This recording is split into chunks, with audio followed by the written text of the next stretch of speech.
Selamat siang. Assalamualaikum warahmatullahi wabarakatuh. Yang saya cintai dan saya hormati para follower Instagram dan Facebook Rumah Sakit Mitra Medika Pontianak. Salam sejahtera untuk kita semua, semoga sehat selalu. Pada siang hari ini kita akan membahas sedikit mengenai pengaruh gadget pada penglihatan anak selama sekolah online. Jadi ada beberapa hal yang perlu kita ketahui. Yang pertama bahwa selama pandemi COVID-19 semua aktivitas sekolah maupun perkuliahan itu dilaksanakan secara online dan itu berdampak pada metode pengajaran yang menggunakan komputer, ponsel atau gadget dan barang-barang lainnya yang diperlukan. Nah, terkait hal itu pula, maka selama penggunaan gadget, komputer, ataupun layar komputer, ataupun laptop itu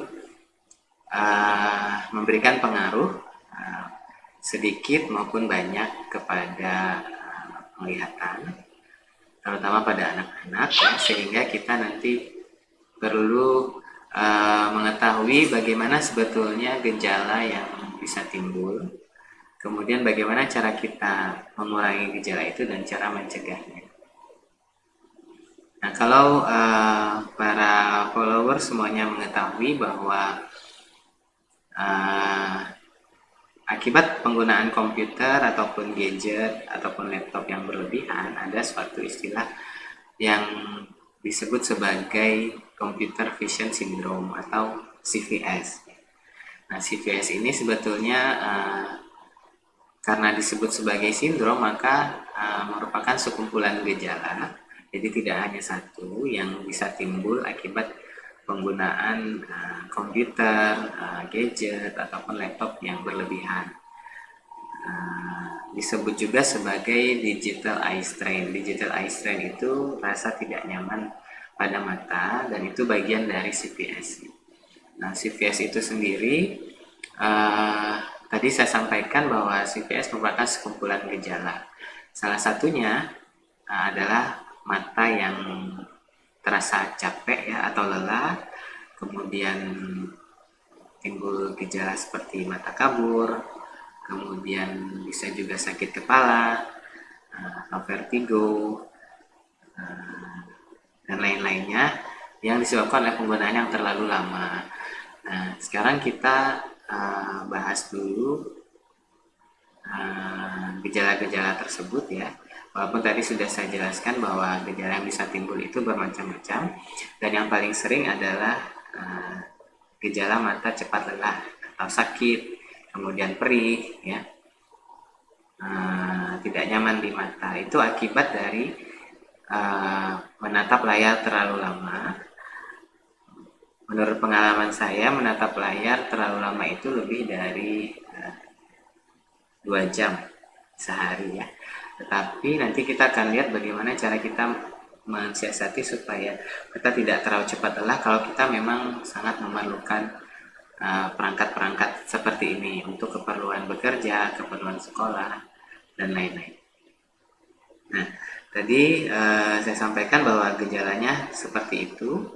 Kemudian ternyata menurut beberapa penelitian, dengan adanya efek penggunaan gadget, komputer ataupun laptop pada anak-anak terutama ya, itu akan memberikan dampak yang tidak hanya berakibat ke penyakit mata itu sendiri, tetapi juga kepada efek-efek lain. Misalkan anak menjadi mudah marah, kemudian agresif ya, kemudian mudah menangis ketika ingin meminjam gadget orang tuanya tidak diizinkan ya, itu juga salah satu akibatnya. Kemudian depresi, bahkan ada yang menyatakan efek bunuh diri.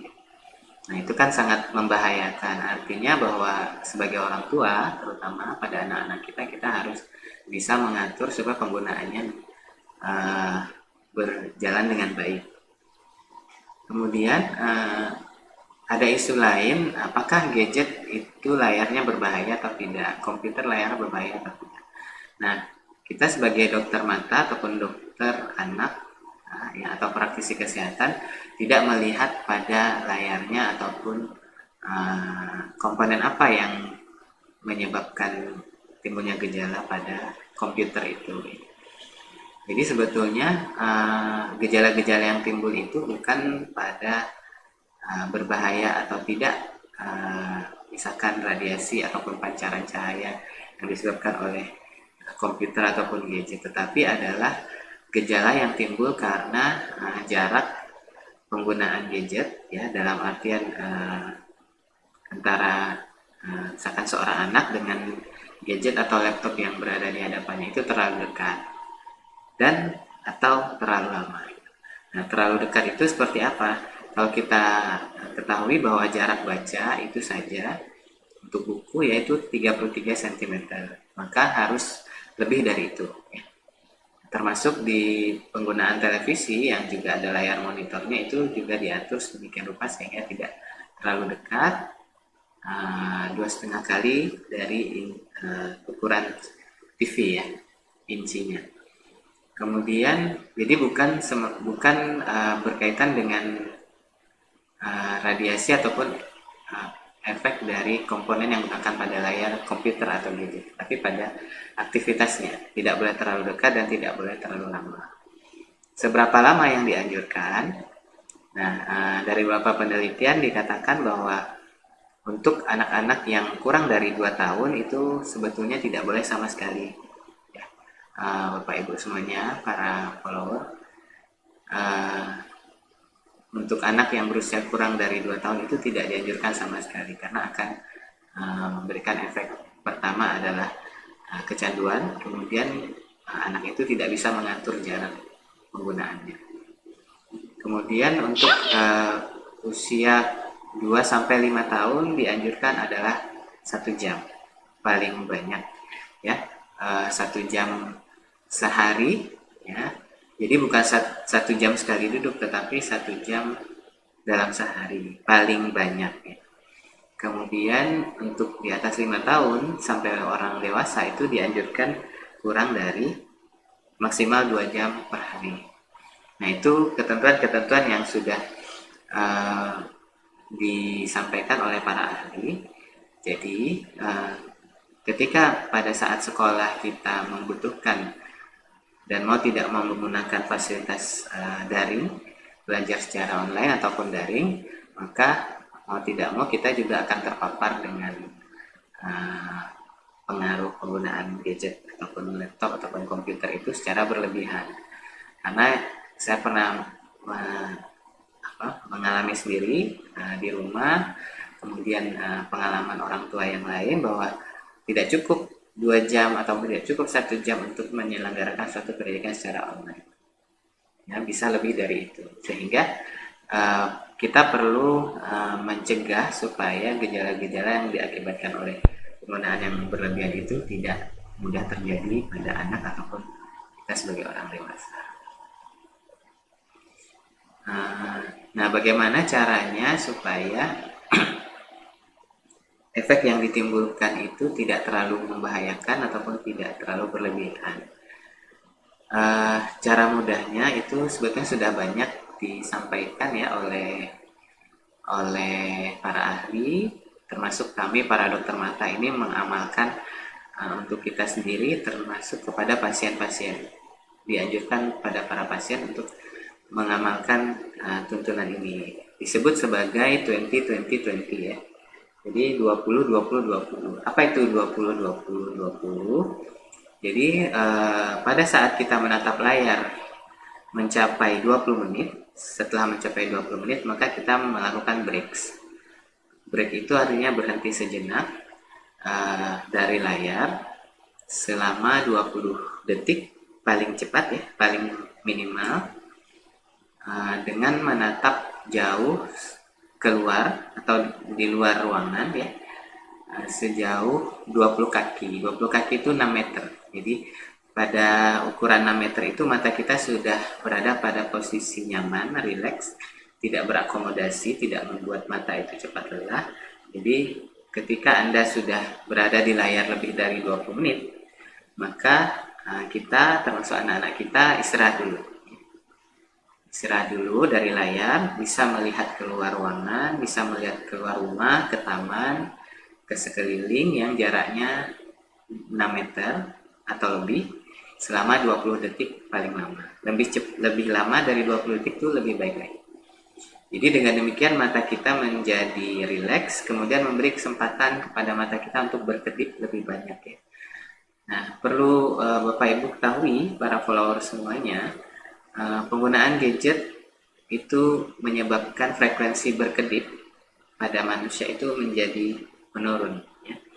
Normalnya 16 sampai 20 kali per menit. Nah, ini kurang dari jumlah tersebut, sehingga fungsi berkedip yang utamanya adalah untuk membasahi bola mata dengan lapisan-lapisan air mata ya. Jadi mata menjadi lembab, menyebabkan berkurang jumlah air mata yang membasahi permukaan bola mata. Ini yang menyebabkan gejala misalkan mata terasa perih, kering ya, karena kelembabannya kurang. Air-air mata yang melapisi permukaan bola mata menjadi berkurang. Nah, itu ceritanya ya. Tadi jadi frekuensi berkedip kita tingkatkan, kemudian mengamalkan 20-20-20, kemudian mencari posisi yang disebut sebagai posisi ergonomis ya. Ergonomis itu artinya layar dan kita itu seperti berada di atas meja ya, berada di atas meja, bukan seperti berbaring atau telungkup ataupun terlentang ataupun berbaring ya, tapi dalam posisi duduk seperti kita menatap layar ke bawah ya. Jadi ada sudutnya sekitar, yang bagus itu dari begini ke bawah itu 120 derajat ya. Itu yang paling baik. Kemudian posisi duduk tegak ya, bukan sambil berbaring, bukan juga sambil telungkup. Terutama pada anak-anak itu mereka senang sekali ya berbaring, telungkup, berpindah-pindah posisi gitu. Nah, paling baik memang duduk yang ergonomis, yang posisinya enak gitu.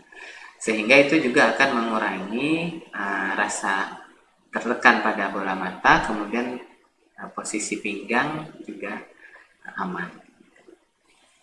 Kemudian selain itu apalagi yang perlu kita lakukan atau perlu kita lengkapi adalah pencahayaan yang cukup. Pencahayaan yang cukup itu artinya pada saat menatap gadget ataupun layar komputer ataupun laptop itu berada dalam ruangan yang terang ya. Jadi bukan yang redup, bukan yang gelap, apalagi gelap ya itu sangat membahayakan bagi mata kita, cepat lelah dan tidak nyaman ya. Itu adalah tips-tips supaya kita bisa mensiasati, mencegah penggunaan gadget ataupun layar komputer yang berlebihan dan gejala-gejala yang bisa timbul. Kemudian selanjutnya, kalau memang sudah ada gejala-gejala yang timbul karena penggunaan yang berlebihan tadi akibat CVS, maka jangan ragu untuk berkonsultasi ke dokter. Bisa dokter umum, bisa dokter mata, bisa dokter khusus mata anak misalkan seperti itu, ataupun dokter-dokter yang lain yang bisa memberikan arahan kepada para follower semuanya agar bisa menghilangkan gejala dan melatih keseharian Bapak Ibu para follower semuanya untuk mengurangi gejala dan tidak terlalu berlebihan dalam penggunaan gadget ataupun layar komputer. Saya kira itu yang bisa saya sampaikan. Jadi pengaruh gadget pada penglihatan anak itu gejalanya banyak sebetulnya ya, dan yang paling sering tadi sudah saya sampaikan, mata terasa lelah, kemudian terasa mudah capek, rasa kering, perih, dan seterusnya ya.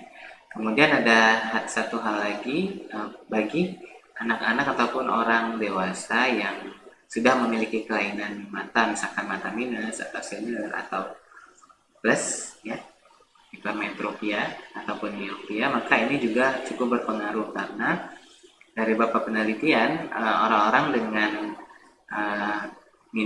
mata minus ataupun silinder itu dianjurkan untuk beraktivitas di luar paling tidak 2 jam sehari. 2 jam sehari berarti 14 jam dalam 1 minggu, itu minimal dia harus beraktivitas melihat jauh keluar, ya. Jadi tidak melulu berada di rumah melihat gadget, melihat komputer ataupun TV yang terlalu dekat, sehingga menurut penelitian itu bisa meningkatkan perburukan dari kelainan pada mata tersebut, ya. Nah, itu juga menjadi perhatian bagi kita semua. Saya kira itu saja penyampaian materi dari saya, mudah-mudahan bermanfaat. Silakan bagi Bapak Ibu yang ingin menanyakan, ya, follower semuanya, baik follower Instagram maupun Facebook, ya. Kita langsung, ya. Ya, ada dari Ibu Dr. Suriviana, ya, Dok, ya. Mohon dijelaskan efek dari pengenalan gadget pada anak di usia dini sebelum 2 tahun, ya, yang menyebabkan gangguan tumbuh kembang, ya. Baik, Dr. Suriviana, terima kasih atas pertanyaannya. Jadi sudah saya sampaikan tadi, menurut para ahli, sebisa mungkin kita tidak memperkenalkan gadget pada anak usia kurang dari 2 tahun. Karena pertama, perkembangan matanya itu masih dalam tahap perkembangan, gitu. Jadi masih cukup berpengaruh. Kemudian dapat mengakibatkan adiksi atau kecanduan. Nah, itu yang berbahaya. Jadi anak tidak bisa dilarang ketika dia mulai kecanduan gadget, kecanduan main game atau menonton YouTube, ya, melalui gadget orang tuanya. Nah, itu akan lebih sulit dibanding kalau kita memang sudah melarang dia, anak ini, memanfaatkan gadget kurang dari 2 tahun. Sebetulnya banyak orang tua menanyakan hal ini. Kan sekarang zamannya digital, ya, maksudnya memang sudah zamannya gadget. Tetapi saya sampaikan bahwa anak itu tidak harus menggunakan gadget sebetulnya, ya.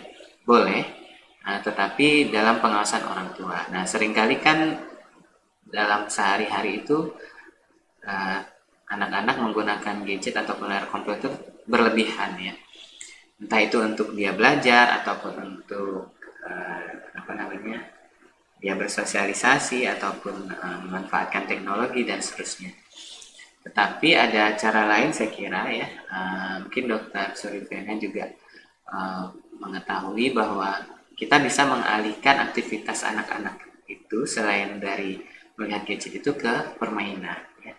Sekarang sudah banyak sekali permainan-permainan yang kreatif dan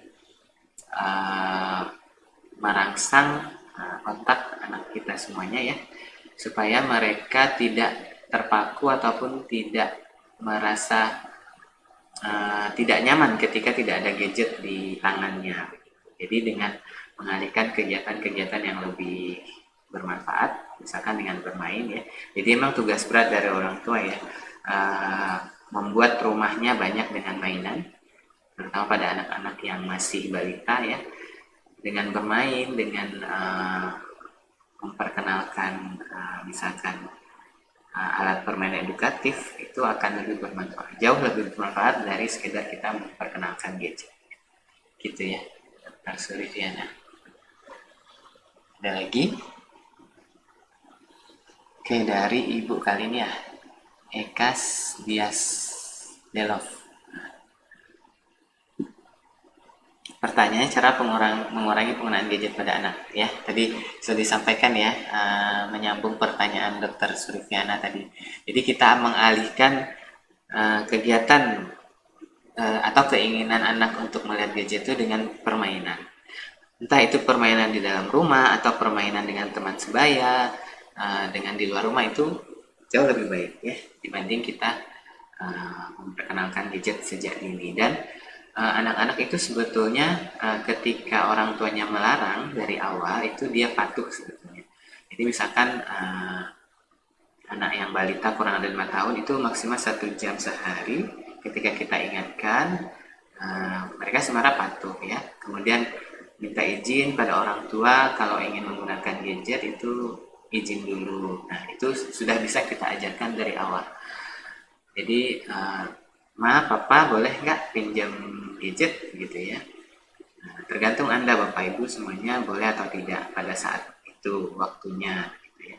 Dan ingatkan bahwa dia punya komitmen untuk tidak berlama-lama, maksimal 1 sampai 2 jam misalkan seperti itu. Dan itu kalau kita ulang-ulang terus setiap hari dia akan ingat gitu ya.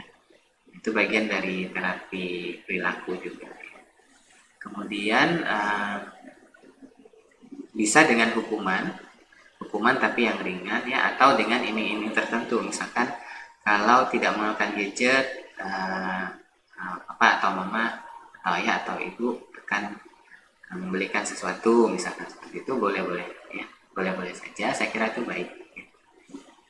Kemudian pertanyaan berikutnya, apakah penggunaan kacamata untuk anak bisa meminimalkan terjadinya kerusakan mata ya? Oke, Ibu Eka ya. Jadi penggunaan kacamata, nah ini belum terlalu jelas ya, kacamata apakah kacamata dia memang punya gangguan sebelumnya atau memang tidak ya. Ya, saya jawab dua-duanya ya. Penggunaan kacamata untuk misalkan kacamata anti radiasi ya. Ini nyambung ke pertanyaan di bawahnya, Ibu Cesar Andani ya. Kacamata anti radiasi atau pelindung itu boleh-boleh saja ya, itu saya kira lebih baik ya. Tetapi saya sampaikan tadi bahwa isu kita sebetulnya bukan pada penggunaan perangkatnya yang membahayakan ya. Justru perangkat yang sekarang dijual, yang digunakan itu, yang terbaru itu aman sebetulnya dari sisi radiasi, dari sisi pencahayaan dan seterusnya. Jadi sudah diatur sedemikian rupa. Tapi memang akan lebih baik memang kita menggunakan kacamata pelindung ya, termasuk di depan layar komputer. Kemudian penggunaan kacamata pada anak bisa meminimalkan kerusakan. Saya kira bisa ya. Bisa, tetapi tidak terlalu berpengaruh. Maksudnya yang lebih urgent sebetulnya kita mengatur supaya habitnya atau kebiasaannya itu lebih baik, bukan pada pelindungnya ataupun penggunaan kacamata anti radiasi atau yang lainnya. Oke, ada lagi. Oke, dari Ibu Rita ya, Rita Syahara. Mau tanya makanan atau vitamin apa yang bisa membuat mata sehat pada anak ya, orang dewasa. Oke, makasih Bu Rita. Jadi perlu diketahui bahwa makanan yang kita punya, yang kita miliki di rumah, kemudian di lingkungan yang berada di wilayah Indonesia ini, Kalimantan Barat khususnya, itu sangat berlimpah. Buah-buahan, sayur-sayuran, ikan, kemudian yang lain-lain itu kandungannya sangat baik, yang banyak dengan protein ya. Kemudian kalau ikan itu omega 3, omega 6, kemudian sayur-sayuran itu banyak vitamin, mineral ya. Ada kandungan buah-buahan juga mengandung selenium, vitamin C, vitamin A, vitamin E. Jadi sangat berlimpah. Nah, kalau kita bisa mencukupi semuanya itu ya, Bu Rita dan para follower semuanya, saya kira vitamin tidak diperlukan.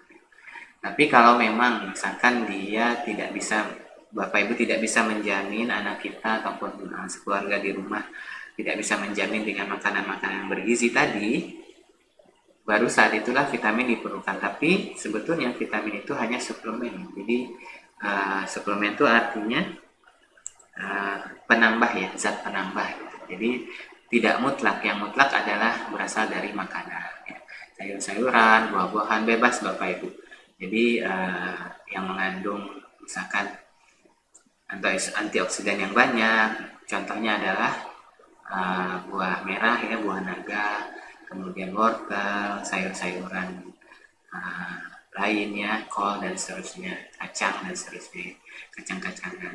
Kemudian tadi ada ikan yang mengandung banyak omega 3, omega 6, itu sangat bagus untuk perkembangan mata dan retina. Ya. Oke.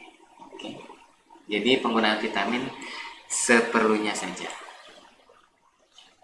Kemudian dari Biten Tomato ya. Dok, anak saya usia 2,5 tahun dan sangat minim melihat gadget dan TV, tapi mengeluh mata yang sakit dan saya perhatikan agak berair sebelah kanan. Ya, usia 2,5 tahun tidak menggunakan gadget, tetapi mata berair dan sebelah kanan ya. Oke, jadi Bapak Ibu, para follower semuanya, mata berair pada anak itu umumnya disebabkan oleh ada yang disebut sebagai obstruksi ya. Jadi kalau air mata itu kan punya kelenjar, kemudian dia keluar melalui saluran yang bernama puntung dan kanalikuli. Yang Bapak Ibu bisa lihat di bagian pinggir di sini ya, ada titik kecil. Nah, dia biasa air mata keluar dari situ. Kemudian dipompa dan seterusnya secara rutin sehingga produksi kemudian keluar lagi, dibuang, produksi lagi, dibuang. Nah, pada anak-anak itu memang rawan yang disebut sebagai obstruksi ductus nasolacrimal. Ductus nasolacrimal itu saluran kelenjar air mata ya. Nah, pada anak-anak terutama di bawah 1 tahun, nah itu katupnya berfungsi untuk memompa kemudian mengeluarkan cairan ataupun air dari kelenjar air mata itu belum berkembang sempurna. Jadi kadang-kadang masih menutup, kadang-kadang tersumbat begitu ya. Nah, akibat dari sumbatan itu biasanya air mata keluar terus ya, tidak lancar gitu. Penuh, kantong air mata penuh, jadi tidak lancar keluar sehingga merembes. Nah, itu yang disebut sebagai mata berair ya. Nah, katupnya tidak berfungsi dengan baik. Pada saat umur sampai dari 1 tahun itu biasanya katup itu membaik, jadi bisa berfungsi dengan baik ya. Katup saluran kelenjar air mata itu ketika di atas 1 tahun ternyata masih ada keluhan, misalkan mata berair, maka Bapak Ibu para follower harus membawanya ke dokter, terutama ke dokter mata untuk dilihat apakah ini betul-betul suatu obstruksi ataupun sumbatan ataupun hambatan atau hanya gejala misalkan berair saja yang bisa kita obati ataupun kita hilangkan dengan penggunaan tetes mata buatan misalnya seperti itu. Tapi kalau dia ternyata ada sumbatan ya, maka harus dilihat. Kalau membetul itu sumbatan, maka kita lakukan tindakan di kamar operasi untuk membuat katupnya berfungsi dengan baik ya. Itu namanya kegiatan operasinya itu sondase ya, atau probing kelenjar air mata. Nah, itu fungsinya untuk membuat salurannya baik. Saya beberapa kali mendapatkan kasus seperti ini.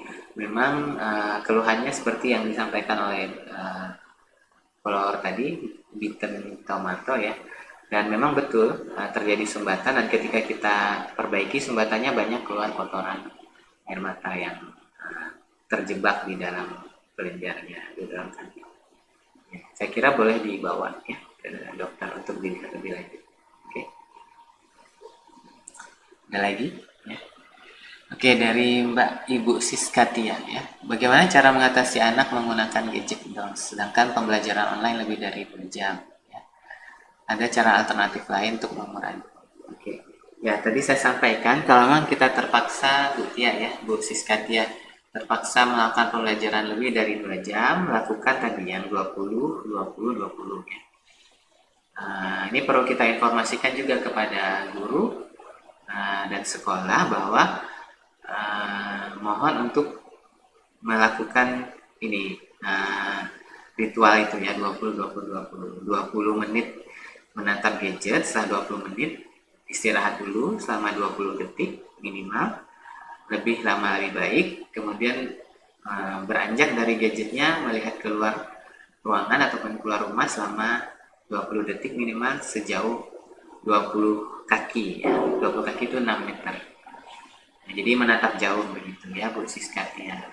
Nah, itu bisa mengurangi dampak yang akan timbul ketika penggunaan gadget ataupun laptop lebih dari 2 jam pada saat belajar online. Ya. Kemudian banyak berkedip juga. Ya. Kemudian bila diperlukan baru kita menggunakan obat-obat pelembab ataupun artificial tears. Masih ada? Okay. Kalau untuk melarang anak menggunakan gadget sepertinya agak sulit karena biasa tugas dari bahkan pembelajaran juga di gadget ya. Ya, saya kira di samping tergantung kita mengatur ya Bu Siska ya. Kalau saya anjurkan jangan menggunakan gadget karena permukaan gadget itu kan sempit ya, jadi hanya berapa inch.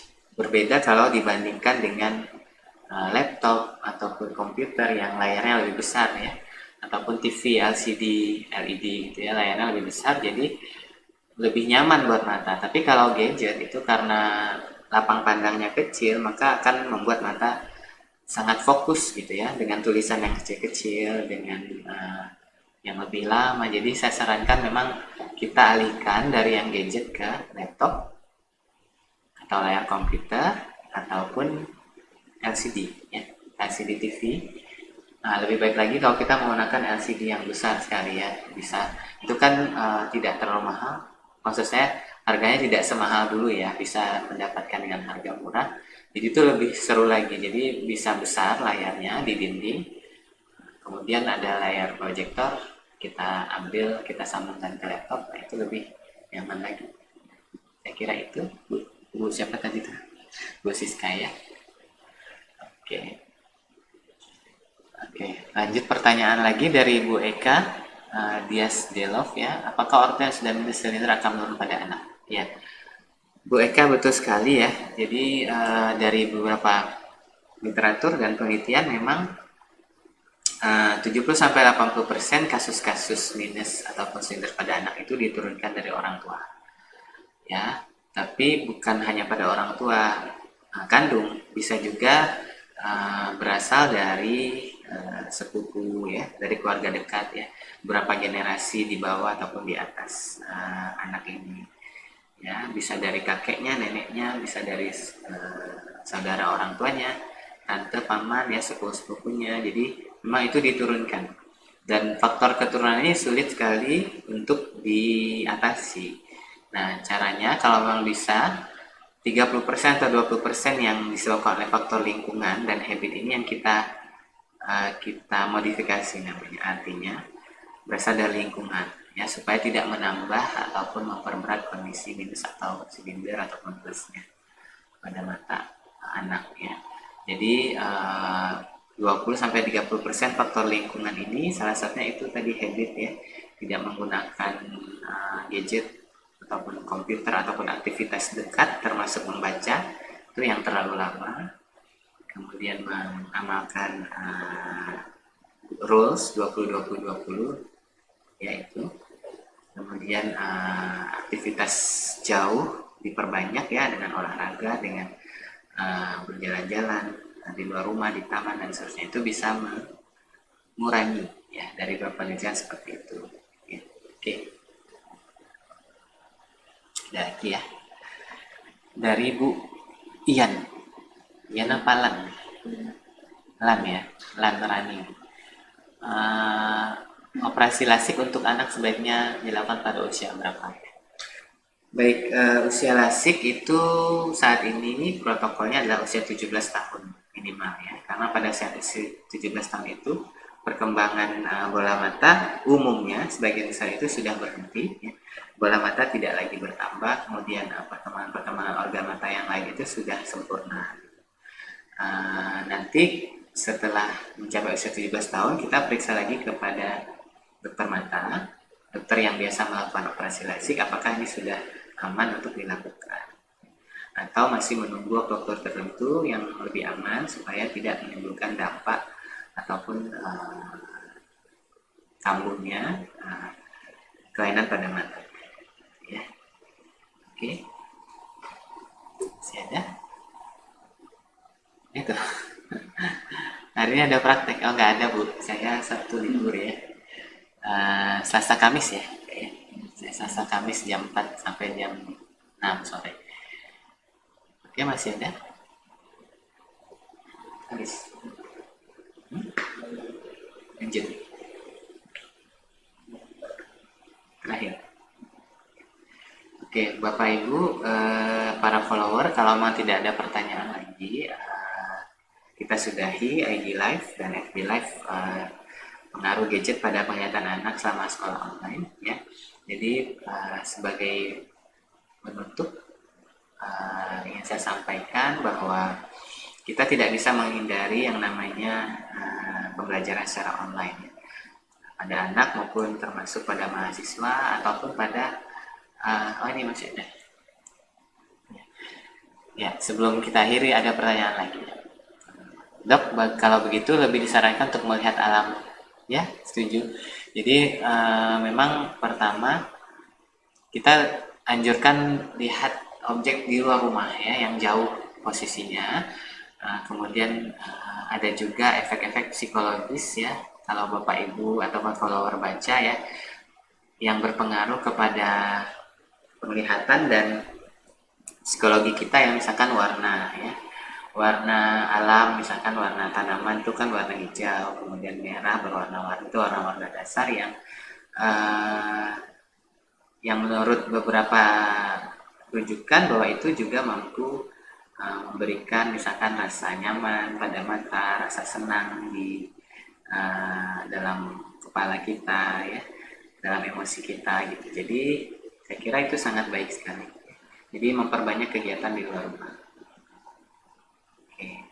Jadi lebih baik bereksplorasi sambil mengenalkan alam dengan anak. Ya, saya setuju ya. Saya setuju sekali. Dan sekarang juga banyak, misalkan ada sekolah-sekolah alam ya.